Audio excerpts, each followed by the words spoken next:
EVM के बलबूते भले वो चुनाव जीत लें, अगर उनके अंदर दम हो तो बैलेट पेपर से चुनाव करवा लें, उसके बाद देख लें कि उनकी कई सीट मिल पाएगी, उत्तर प्रदेश नहीं इस भारतवर्ष के अंदर। और ईवीएम अगर जिस दिन हट जाए उस दिन भाजपा हट जाएगी इस देश से। कि राम को मैंने पैदा किया है, राम लला को मैंने लाया है, तो मैं पूछना चाहता हूं भाजपा वालों से कि राम लला को कहां से पैदा करके वो लाए हैं? राम लला सबके हैं, आदर्श हैं।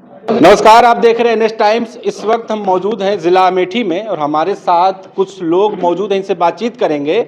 चूंकि 2024 चुनाव करीब है, एक तरफ गठबंधन है, दूसरी तरफ एनडीए है। जिस तरह से लगातार तैयारी चल रही है, हालांकि इंडिया जो गठबंधन है उसमें खलफसार चल रहा है, अभी तक तय नहीं हो पाया है कि कौन किसके साथ है। लेकिन कहीं ना कहीं समाजवादी पार्टी यानी अखिलेश यादव की जो पार्टी है उसकी तरफ से जो दिखाई दे रहा है कि वो गठबंधन के साथ है। हमारे साथ मौजूद हैं जिला अध्यक्ष राम उदित यादव जी। इनसे बातचीत करेंगे कि आखिर अमेठी में क्या माहौल है, क्या गठबंधन का कोई प्रत्याशी होगा। चूंकि अमेठी कांग्रेस का गढ़ है, इसके अलावा पूरे उत्तर प्रदेश में किस तरह से तैयारी चल रही है, खासतौर पर अमेठी में। चूंकि सामने इस वक्त बात करें तो मौजूदा सांसद जो हैं स्मृति ईरानी है, केंद्रीय मंत्री है। इसके अलावा यहाँ पर जिस तरह से बताया जा रहा है कि काम हुआ है, उसको लेकर किस तरह से देखते हैं। सबसे पहले सर सवाल होगा कि अमेठी जो हाई प्रोफाइल सीट है, केंद्रीय मंत्री स्मृति ईरानी यहाँ से सांसद हैं, 5 साल में किस तरह से देख रहे हैं उनके काम को? सबसे पहले तो मैं आपके चैनल को धन्यवाद देता हूं और आपको भी देता हूं। बात वर्तमान सरकार और लोकसभा के जो उम्मीदवार यहाँ हैं, वर्तमान में कैबिनेट मंत्री भी हैं, केवल हवाई कहने की बात तो अलग है, लेकिन ज़मीनी स्तर पर जनपद अमेठी में एक पैसे का काम नहीं हुआ है। 5 साल का अगर लेखा जोखा देखें तो जो गिनाया जा रहा है कि विकास की गंगा यहाँ पर बहा दी गई है, कोई काम नहीं हुआ है। अगर सबसे पहली बात यह है तो उनको तो अपना लक्ष्य पूर्ण करना चाहिए। जीतने के बाद ही उन्होंने कहा था कि जनपद अमेठी में मैं 13 रुपये किलो चीनी बेचवा दूंगी। कहाँ चली गई उनकी ये कथनी और करनी? और भाजपा के अंदर आज जो पोजीशन है वो कहते कुछ हैं और करते कुछ नहीं हैं। लेकिन 10 साल हो गए सरकार को। जिस तरह से मीडिया में दिखाया जा रहा है, लोकप्रियता पूरा देश कह रहे हैं मोदी में, 2024 में अभी से कह रहे हैं कि फिर से उनकी सरकार बन रही है। देखें, जहां तानाशाही हिटलर शाही की बात है, सबसे पहले मैं केवल एक चीज़ कहना चाहता हूं कि भाजपा का कोई वजूद जनता के बीच में नहीं रह गया है। सबसे पहले अगर ईवीएम में जो स्थिति बनी है, ईवीएम के बलबूते भले वो चुनाव जीत लें, अगर उनके अंदर दम हो तो बैलेट पेपर से चुनाव करवा लें, उसके बाद देख लें कि उनकी कई सीट मिल पाएगी, उत्तर प्रदेश नहीं इस भारतवर्ष के अंदर। कहा जा रहा है तो जनता का उनके साथ है। ईवीएम तो एक कई जगह ये भी होता है कि अगर उनकी सरकार बन गई, कर्नाटक में जिस तरह से कहा जा रहा है कांग्रेस की बन गई तो ईवीएम ठीक है, अलग नहीं बन रही है तो ईवीएम खराब है। ये सवाल भी तो उठते हैं ना? नहीं उठते हैं, लेकिन हम लोगों पूछना चाहता हूं सरकार से और शासन से, जो 19 लाख ईवीएम गायब हैं, आज तक उसका अता पता क्यों नहीं चला? उसका नंबर क्यों नहीं दिया जाता? पता लगा कि मैं इस ईवीएम से चुनाव कर रहा हूं, जब ईवीएम वहां जाती है तो पता लगा कि उस ईवीएम का कोई नंबर ही नहीं है, तो कैसे मान ले? सारा जो है खेल ईवीएम में है। और ईवीएम अगर जिस दिन हट जाए उस दिन भाजपा हट जाएगी इस देश से। मतलब ईवीएम आपके हिसाब से ईवीएम की वजह से भाजपा आ रही है? ईवीएम की वजह से भाजपा आ रही है। वो तो कह रहे देश प्रेम है, लोग उनसे मोहब्बत करते हैं। अगर यही देश प्रेम होता तो क्यों तानाशाही अपना रहे हैं? हम तो कहते हैं अगर जापान की बनी ईवीएम है, सरकार इनके केंद्र और राज्य में है, तो ख़त्म करवा दें। एक बार जो है बैलेट पेपर से करवा के देख लें, उसमें कोई बड़ी बात नहीं है कि भाजपा आती है कि नहीं, करवा के देख लें ईवीएम जो है ईवीएम हटा के बैलेट पेपर से। अच्छा, यूपी में किस तरह से तैयारी देख रहे हैं? गठबंधन की बात करें, अलायंस जो है उसमें समाजवादी पार्टी और कांग्रेस को किस तरह से देख रहे हैं यूपी की सीटों पर? अब हम लोगों के लिए सबसे बड़ी बात यह है, ये राष्ट्रीय नेतृत्व के ऊपर निर्भर करता है।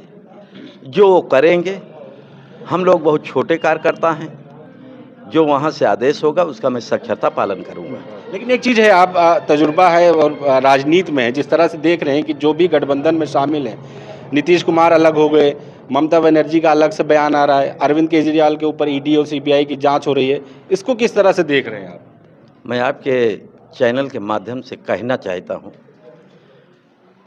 अगर जब भाजपा में वो शामिल हो जाए तो उसके ऊपर से ईडी और सीबीआई सब खत्म हो जाए। और अगर मैं अपनी बात को कह रहा हूं तो मेरे ऊपर ईडी और सीबीआई लग जा रही है, तो साफ जाहिर है अगर मोदी के अंदर नैतिकता हो तो भाजपा के लोगों पर, वो कुलदीप सेंगर ऐसे लोगों पर क्यों नहीं जो है ईडी की जांच करवाए और सीबीआई लगवा के उनको जेल भेजा। ये तो केवल बदले की भावना है और ये विपक्ष को खत्म करना चाहते हैं, लोकतंत्र को खत्म करना। करप्शन इधर ज्यादा है, जी जी, अपोजिशन में बता रहे हैं, अलायंस में जो है उनके पास करप्शन ज्यादा है, इस वजह से सीबीआई और ईडी इनकी तरफ जाती है। जिस दिन अगर ये सीबीआई का सहारा छोड़ दें, ईडी का सहारा छोड़ दें, अपने आप जाहिर हो जाएगा। और अगर इनके अंदर नैतिकता है तो इनको न्याय की कुर्सी पे बैठे हैं, अपने भी लोगों पर इनको जो है जांच करवाना चाहिए। जैसे कुलदीप सेंगर आए, कोई नहीं हुआ, आज जो है स्वतंत्र घूम रहे हैं, अपने लोगों को क्यों नहीं करवा रहे हैं? केवल ये विपक्ष पे ही क्यों जो है ढिंढोरा पीट रहे हैं? विपक्ष को समाप्त करने की जो साजिश चल रही, ये गलत तरीका, ऐसा नहीं होना चाहिए। वो न्याय की कुर्सी पे हैं, उनके लिए सब बराबर होना चाहिए। 2024 में यहाँ अमेठी में किस तरह से देख रहे हैं?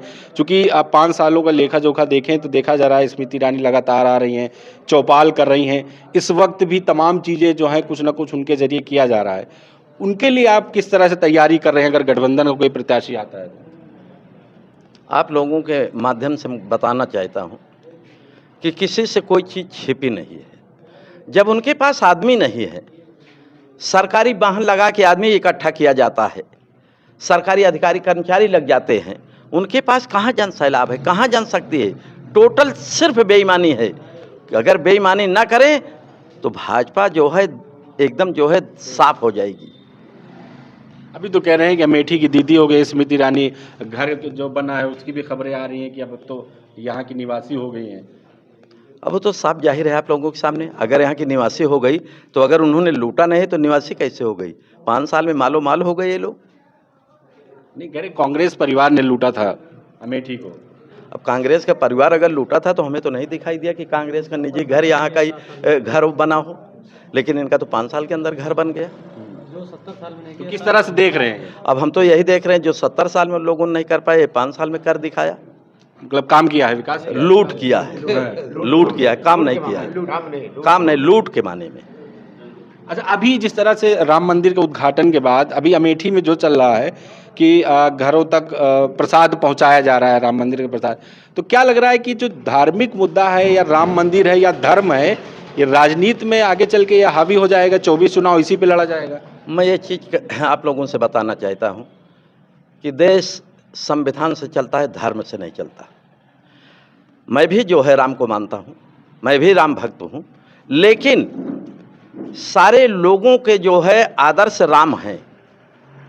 कोई किसी भेष में मान रहा है, कोई किसी भेष में मान रहा है, लेकिन जो भाजपा के लोग हैं, जिस तरीके से वो आज अपनी बात को ऊपर रख करके कि राम को मैंने पैदा किया है, राम लला को मैंने लाया है, तो मैं पूछना चाहता हूं भाजपा वालों से कि राम लला को कहां से पैदा करके वो लाए हैं? राम लला सबके हैं, आदर्श हैं।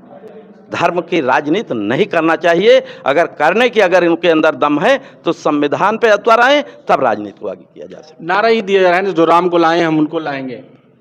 ये तो नारा दिया जा रहा है, ऐसा नहीं हो सकता। जनता जो है भोग चुकी है। आप देखिए, नौजवान तरस हैं, अधिवक्ता तरस हैं, महंगाई चरम सीमा पे है। आज किसानों के लिए मैं कहना चाहता हूं आप लोगों से चैनल के माध्यम से कि इतनी बड़ी सरकार किसान को नहीं छोड़ा। पहले जो है 5 किलो बोरी में कम किया, 5 किलो फिर कम कर दिया, 40 किलो की बोरी आ रही है यूरिया की। आज तक जब से देश आज़ाद हुआ कभी जो है मिलिट्री विभाग को किसी ने नहीं छुआ, चाहे जिसकी सरकार हो। इन्होंने मिलिट्री विभाग को भी खा करके अग्निवीर में परिवर्तित कर दिया। धन्य हो सरकार। ऐसे सरकार के लिए हम लोग जो है बहुत बड़ी घिनौना नहीं कहना चाहिए, इस सरकार के बारे में कोई बात ही नहीं करना चाहिए। 24 में क्या लग रहा है आपके हिसाब से? 24 में हम लोग जो है सरकार गठबंधन की बनाएंगे। और अमेठी से? अमेठी से जो है जो गठबंधन का प्रत्याशी आएगा और राष्ट्रीय नेतृत्व जो मेरा जो है आदेश करेगा, हम लोग उसको पुनः जिताएंगे।